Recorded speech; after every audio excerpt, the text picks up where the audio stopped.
Good morning students, welcome to new classes. Lecture number 31 में आज हम पढ़ने वाले हैं प्रिज्म द्वारा उत्पन्न विचलन कोण का व्यंजक।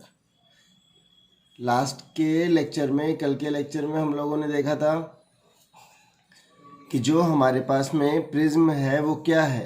एक ऐसी युक्ति है, ऐसी कांच की बनी प्रकाशिक युक्ति है। प्रकाशिक शब्द का मतलब क्या है? प्रकाश से संबंधित।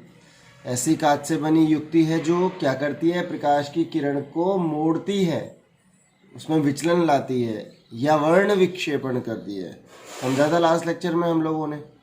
आज हम यहाँ पे वो जो विचलन कोण आया था उसी का मान ज्ञात करने वाले हैं। अब उसका मान कितना होगा इस चीज़ को हम देखेंगे। आपको ध्यान से समझना है, विचलन कोण क्या होगा ये देखेंगे हम लोग। तो यहाँ सबसे पहले मैं बना रहा हूँ प्रिज्म।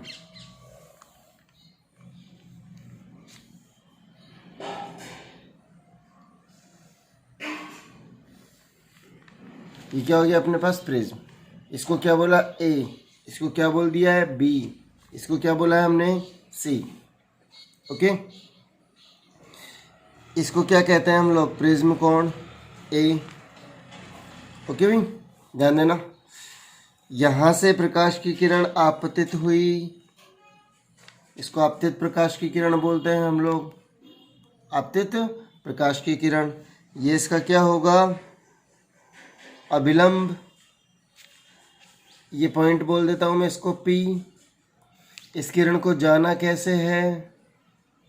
सीधा इसी प्रकार जाना था, सीधा इसी प्रकार जाना था। सही है ना? लेकिन हमें पता है बाहर क्या है? वायु। अंदर क्या है? ये कांच। अंदर क्या है? ये कांच। तो ये ऐसे नहीं जाएगा। जब प्रकाश वायु से कांच में जाता है, वायु कैसा माध्यम है अपने पास में? विरल। कैसा माध्यम है? विरल। और कांच कैसा माध्यम है अपने पास में? सघन। तो जब प्रकाश की किरण विरल से सघन माध्यम में चलती है, जब प्रकाश की किरण विरल से सघन माध्यम में चलती है तो भैया अभिलंब की ओर झुक जाती है। जब अभिलंब की ओर झुकेगी तो इस प्रकार से जाएगी। अभिलंब की ओर झुक गई ना ये। अब जब अभिलंब की ओर झुक गई तो इस प्रकार से जाएगी। इसके बाद क्या होगा? इस किरण को सीधा इसी प्रकार से जाना चाहिए था। इस किरण को सीधा इसी प्रकार से जाना चाहिए था। यहाँ इसका अभिलंब बनाया हमने, यहाँ इसका अभिलंब बनाया हमने। ओके, इस पॉइंट को हमने बोल दिया है क्यों। क्या बोल दिया इस पॉइंट को? क्यों। अब क्या होगा? कांच से वायु में जाएगी वापस। बाहर तो वायु है ना। जब वायु में प्रकाश की किरण जाएगी, मतलब कांच से वायु में जाएगी, तो सघन से किस में जाएगी? विरल में। जब सघन से विरल में जाएगी तो क्या होगा? प्रकाश अपने पथ से मुड़ जाएगा, विचलित हो जाएगा। और किधर? अभिलंब से दूर की ओर। इस अभिलंब से दूर की ओर। क्लियर है ये बात? अभिलंब से किधर आ गया? ये दूर की ओर। अब ये जो लाइन है, इस लाइन को मैं पीछे बढ़ा रहा हूँ। किरण को कैसे जाना चाहिए था? सीधा। किरण जा कैसे रही है? इस प्रकार। इन दोनों के बीच के कोण को क्या बोला हमने? डेल। और ये डेल क्या है? विचलन कोण।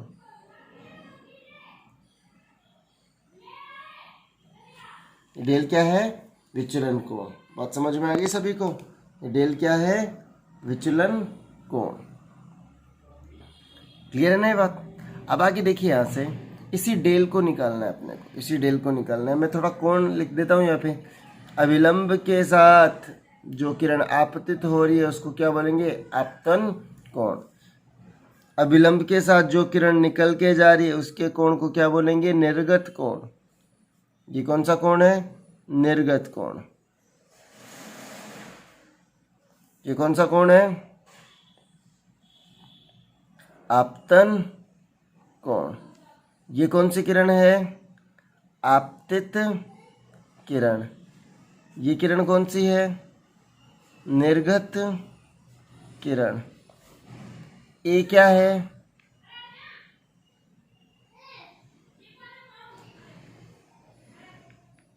प्रिज्म कोण। ये क्या है? प्रिज्म कोण। सारी बातें समझ में आ रही है ना? ये क्या है? प्रिज्म कोण। अब आगे देखते हैं थोड़ा सा। इस लाइन, ये देखिए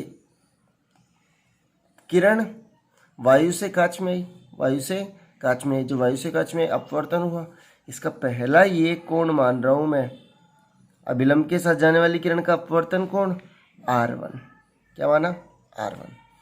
इस कोण को क्या मान लूं मैं R2, क्या मान लिया R2, क्या मान लिया R2। इसको मैंने पीछे तक बढ़ा दिया, मेरे को डेल निकालना है, मेरे को डेल निकालना है और इन सब टर्म्स के रूप में निकालना है। आई और ई के रूप में सामान्यतः निकालते हैं, आई और ई के रूप में डेल का मान निकालते हैं, आई ई और ए के रूप में डेल का मान निकालते हैं। अब ये R1 और R2 जो अंदर की तरफ कोण है, देखो हम सबको पता है अभिलंब के साथ आने वाली किरण का कोण आपतन कोण, और बाहर निकलने वाली किरण का कोण क्या होता है अपवर्तन कोण, ठीक है ना, अपवर्तन कोण। अब उसी चीज़ को हम लोग आगे देख रहे हैं, ध्यान देना है। तो यहाँ से आपको डेल निकालना है, पूरा गणित है, आपको ध्यान देना है। अब देखना है भाई सभी को, इसी को मैं एक डायग्राम के रूप में और शो कर रहा हूँ।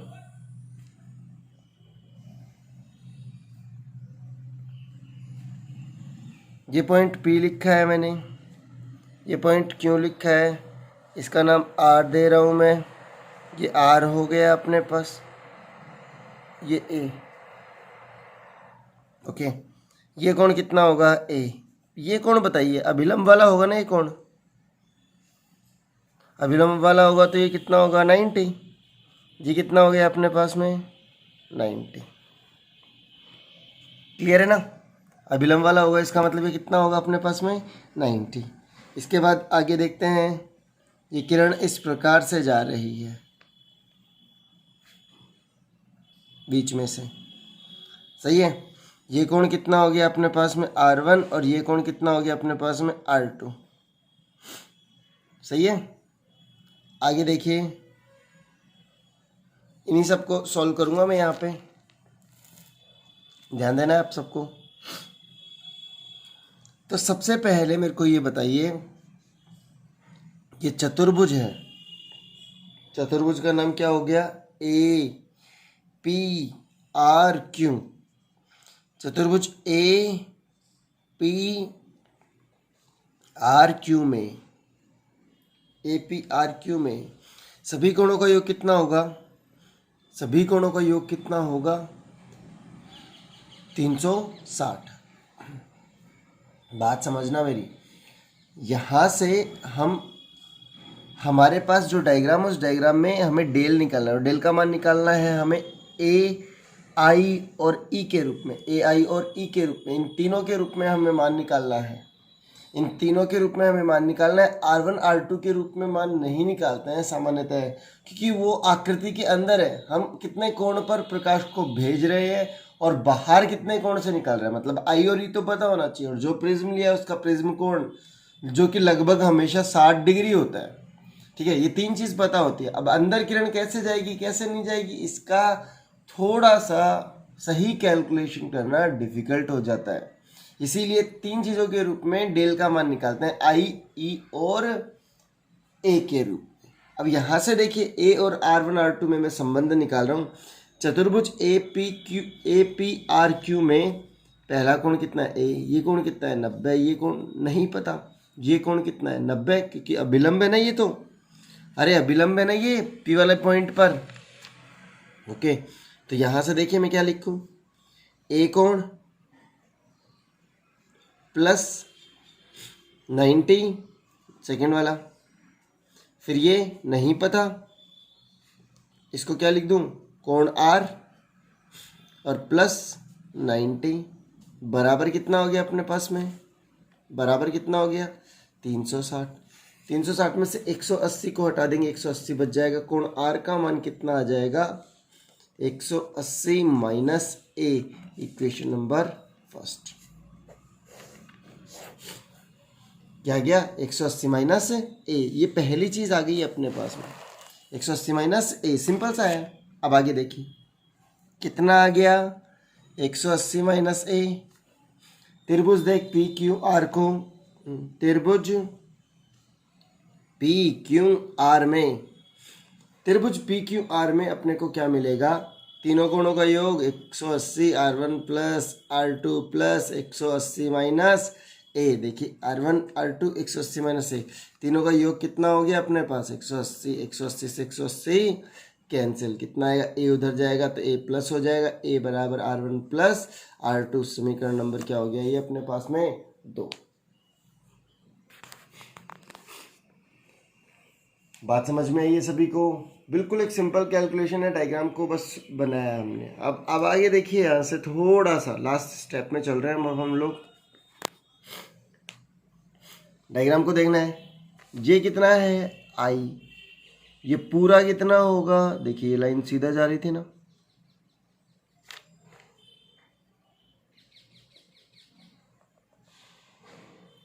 सीधा जा रही थी ना, ध्यान देना।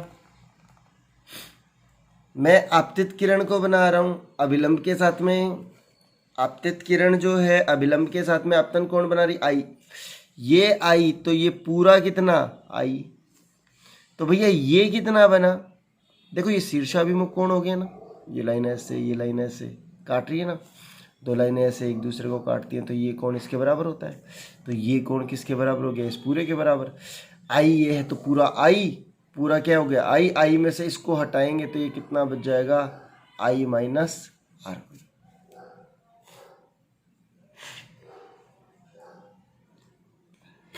कितना बच जाएगा आई माइनस R1, सही है ना, आई माइनस R1।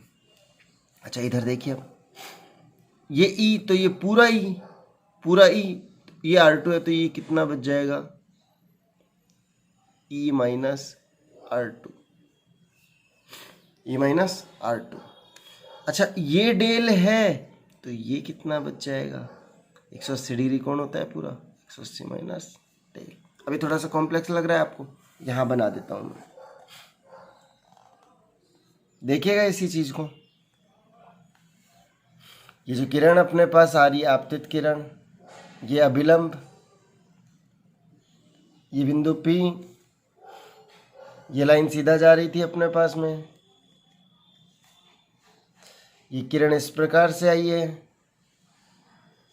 उसके बाद इस किरण को ऐसे जाना चाहिए था, इसका अभिलंब सतह का ये हो गया, ये किरण ऐसे जा रही है, इसको पीछे की तरफ बढ़ाया हमने, ये कितना आया था डेल, ये कितना है ई, कितना है ई, ये कितना है आई, ये कितना है R1, ये कितना होगा आई माइनस R1, ये कितना होगा 180 माइनस डेल, ये कितना होगा R2, ये कितना होगा बताइए, जस्ट सामने ये पूरा ई होगा, ई से कितना बचता है ये ई माइनस R2। आगे समझ में, इस पॉइंट को क्यों, इस पॉइंट को हम लोग बोल देते हैं S, क्या बोलते हैं इसको S।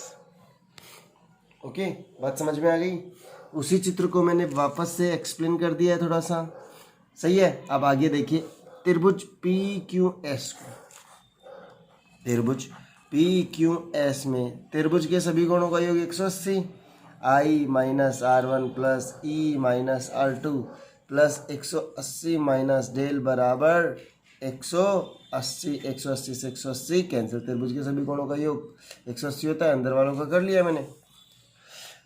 अच्छा भाई ये कितना है I plus E minus R1 minus R2 minus del बराबर 0, डेल को उधर भेज दीजिए, I plus E minus R1 plus R2 common ले लिया मैंने, और बराबर कितना है डेल, डेल बराबर कितना है I plus E minus R1 plus R2। अब देखिए समीकरण 2 को देखिए, 2 के प्रयोग से, 2 को देखिए, 2 में क्या है a बराबर R1 प्लस R2, a बराबर R1 plus R2, R1 plus R2, यहाँ पे क्या है R1 प्लस R2 रख दो, डेल बराबर I plus E minus R1 plus R2 की जगह पे a, यही क्या है एक प्रिज्म द्वारा उत्पन्न विचलन कोण, एक प्रिज्म द्वारा उत्पन्न विचलन कोण, एक प्रिज्म द्वारा उत्पन्न विचलन कोण। बात समझ में आ गई, एक प्रिज्म द्वारा उत्पन्न विचलन कोण। ओके नेक्स्ट लेक्चर में हम लोग इसी में अपवर्तनांक निकालेंगे, बढ़िया डेरिवेशन है, आप इसको समझना। Thank you.